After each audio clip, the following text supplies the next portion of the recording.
Well, Andrew, to you first on this. Why are Londoners having to pay a third more than the rest of the country for these waking watches? Well, they shouldn't be, quite clearly. Look, we welcome, I think everybody welcomes the Housing Secretary's announcement of covering the costs of cladding for those buildings above 18 metres. But the government does need to go further. You know, it's not the fault through the failure of leaseholders that they are bearing these additional costs. It's the failure of regulation. And it is not reasonable for leaseholders to be asked to pay. So I must say I will be calling on the government to go much further and to cover the cost, not just of the waking watch, but also of the building work that needs to take place to make those buildings safe. So do you think the government are dragging their feet over this? Why is it taking so long? Yeah, that's a constant criticism of all government, but the extra £3.5 billion that they've announced has shown that the government is willing to move towards resolving this crisis. We're just asking for more. Can you make sense of this 18-metre threshold? Yes, it was originally a planning, a building control criteria for the safety of cladding on buildings. The reasoning was that if you're only less than 18 metres high in a building, then it's easier to exit, whereas obviously it's much more difficult to exit from taller buildings. But one of the things we've also got to ask ourselves is why we're still building tower blocks, why we're still building this typology of buildings that not only has proved to be less safe than more traditional low-rise developments, but also they're less efficient. And yet the mayor is putting application after application after application in to trap more people in the leasehold hell that so many Londoners have felt over the past few years. Rupa, you were shaking your head. Andrew has admitted the government needs to do more, go further. Yeah, they do. I mean, it seems that this is just a piecemeal, more bits of billions being chucked on. First of all, they were going to do it for only one type of cladding, ACM, but not the other one, HPL. First, they were going to do it only for social housing. Now, you know, it's actually because of Labour putting the pressure on with our opposition days that we've got this far. But I think we need a comprehensive solution for all, because as you pointed out, 72 people burned in their beds at Grenfell Tower. Shameful thing, one of the richest boroughs in one of the richest countries on earth. And that should not have been in vain. And this 18-metre rule is completely nonsensical. I did a straw poll of people from my blocks yesterday. It's a fund, can I point out as well. It's not automatically these people will be remediated. So one person in a block said, I just don't believe it. I don't believe it at all. Because it's a fund that their housing association will have to bid in for. And it's not just cladding on blocks. There are loads of other issues, things like insulation, faulty cavity wall stuff, timber balconies. They're also fire hazards that have been identified. And if you think about it, at the end of 2019, there was a horrible fire at Richmond House in Worcester Park in Sutton. That was only 4 stories. Didn't stop the fact that when the fire brigade arrived 9 minutes after the call, the whole thing was burnt to the ground. Still, 60 people, including loads of children, not been rehoused from that. So I think we need a comprehensive thing. We said, didn't we, never again. And we're just making the same mistakes, you know, a few quid here and there. I think we need a proper reassessment of how big is the problem, because this new amount added to the old amount is not going to cover every single building in the whole country. So we need It isn't, Rupa, but the Community Secretary has said, or the Housing Secretary has said, that those living in properties under 80 metres will get so-called affordable loans. I mean, again, that's just insult to injury. These people are paying a mortgage or paying rent as it is. And then on top of that, for an indefinite period, a loan. I mean, as the Tory MP Stephen McPartland said, it's a kick in the guts. The RIBA, the Royal Institution of British Architects, are not socialist work or anything crazy. They have said that it massively underestimates the problem. So, I mean, this piecemeal bits and pieces here and there is not enough. You need a comprehensive strategy. And I'm afraid it is a building regulation failure, as Andrew said. if the building regs allowed it, then that meant that these sort of developers will do whatever they can on the cheap, because you can make fire retardant cladding as well, but they put a cheap solution in. I think government initially has to fork out for this, and then maybe they can go after developers. But I mean, the thing is, when you have a sort of lax regulation system, and when you say, oh, health and safety is meddlesome and troubling and annoying, that's what you get. People do it in the cheapest way. I hope, therefore, Rupa, you'll join with me in opposing all new residential tower blocks, the kind of which has just been passed in Ealing, for example. Will you join with me and oppose these residential towers that are just building up problems? Rupa, just very briefly, we do need to move on. You need to look at them on a case-by-case basis, but I'm an anti-densification person. It doesn't fit the character. Then densification. We'll, of course, move on to this issue in the coming weeks and months, no doubt. But let's turn now to the COVID-19 pandemic. And well, Rupa, your constituency contains one of the postcodes affected by the South African variant. How do you feel the surge testing's going? Well, actually, it's over the border, but the testing centre they've set up is in my seat, although the case that they identified. Actually, I've heard that 10,000, there was a target of 10,000 tests to be done in 2 weeks. 8,600 have been done, which has pleasantly surprised me that people are coming forward for these. I was tested myself at my own test centre. The results came back very quickly. But it does turn out that sometimes the kind of people we want to present themselves aren't going forward. And it is the kind of worried well who want to just confirm that they're negative, as I was in my case. And the government needs to do more to support people so they will come forward. Because a lot of people, you know, I had an emergency plumber and I said, have you got the app on your phone? And he said, no way, I don't want that. Too many people are terrified to get the test track and trace app, and even to present themselves from testing, because they're not going to be paid. They're in sort of self-employed work. Remember, there's 3 million self-employed and freelancers that have had, soon it'll be a year of nothing from the government. So, I mean, the government needs to support people better, because we need to see that the right people are presenting for testing. But, I mean, yeah, the South African variant is a funny one, because apparently it's got the same identical genomic sequence to the Kent one. Right. OK. Well, Andrew, I want to ask you about the vaccine, because the mayor suggested that during the crisis, London hasn't been getting a fair share of the vaccine. Do you agree with him that the government's vaccine distribution process has left the capital out in the cold?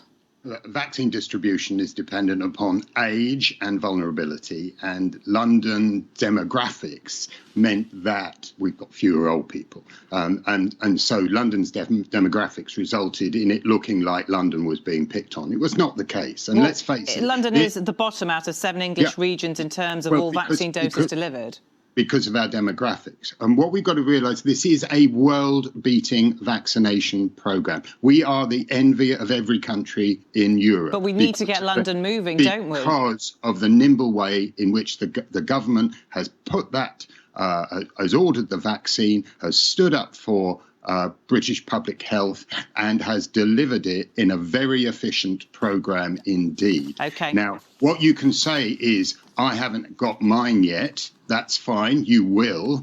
But what I would urge is for those people in those areas where the new strain has been identified to stay at home, get tested.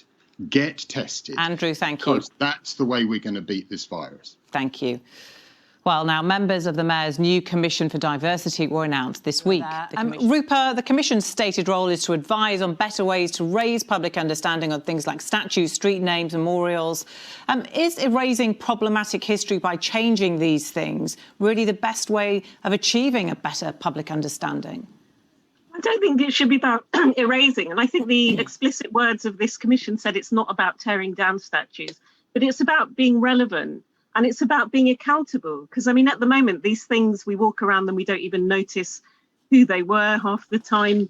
You know, who asked us in the first place? So if you put it on this kind of footing, then there is some, because we're talking about what? Public space, public taste, public purse. So, you know, who is putting up these things in our name? So for the future, we want to reflect London as it is.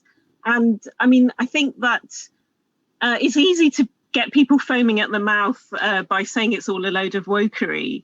But I mean, there is a case for putting them on a more accountable footing. So, for example, in my seat, we had the Who actually came from Acton, and there's a Daughtry Court and a Townsend House, and they did run that by me, and I said, yeah, fine.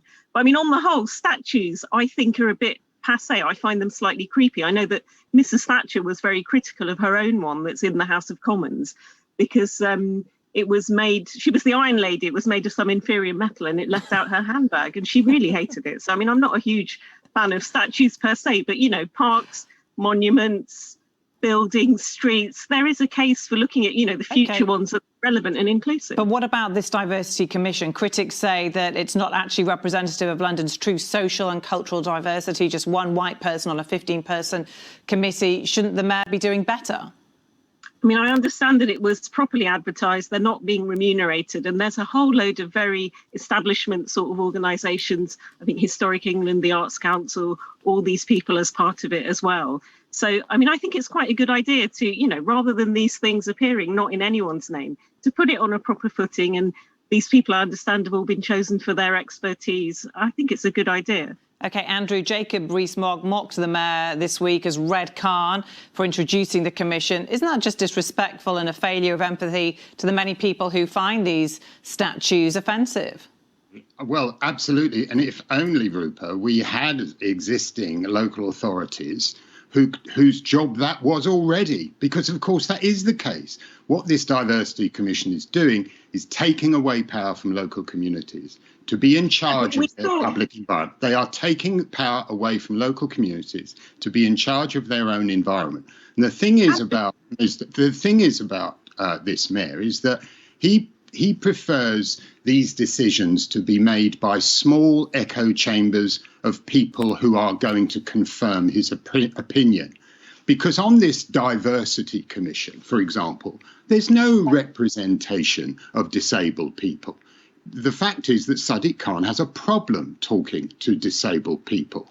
We've seen it with the now illegal Bishopsgate Streets space scheme, the membership of the London Recovery Board. He's now spending £500,000 in order for TfL Andrew, let's keep it on the commission, please. Not to talk to the disabled. As I say, it's an easy thing. And now we have a diversity commission that doesn't include those organisations. What he's doing is a little bit of virtue signalling, and he's doing it with £250,000 of London taxpayers' money in order to stop people from being able to take part in these decisions. OK. Because Andrew, allow Rupa to respond to the criticisms, please. I think it's about being relevant for the future as well. And remember that in the summer, we saw that statue of Edward Colston in Bristol toppled. That was when people took the law into their own hands, because there was nothing like this there. So I think it's entirely sensible to put this on a transparent footing. These people will consult with local boroughs. Consultation is really important here, because up to now, these things have been imposed on us. And so Who I think should it's take these decisions. OK. Should it be people in the locality or some unelected? Andrew, we must leave this discussion body? there. We will revisit it at a further point in the future. Now, well, Andrew, it will change the economy and the way East London is perceived. Doesn't London need big projects like this to get us through the financial crisis that's coming? We may need big projects, but we also need them to be managed correctly. And as the London Assembly has recently reported, the East Bank project is now is now costing double what the original budget was. It's going to lose money. And lots of people say, for example, that they want to stop it being a white elephant.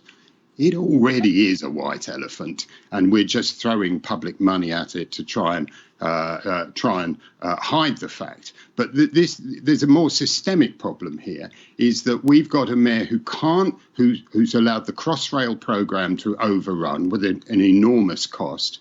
We've got a housing programme that is really just dawdling, and now we've got the East Bank development that, through pure mismanagement, is delivering a almost socially excluded development regeneration scheme in a part of East London that needs inclusion. There is a problem with the social cliff edge that's being created around the edge of the Olympic Park, and it's something that the London Assembly has warned the LDC for years to resolve. OK, Rupa, is this already a white elephant? £600 million of taxpayers' money going on it. Will it be inclusive for the people in the area?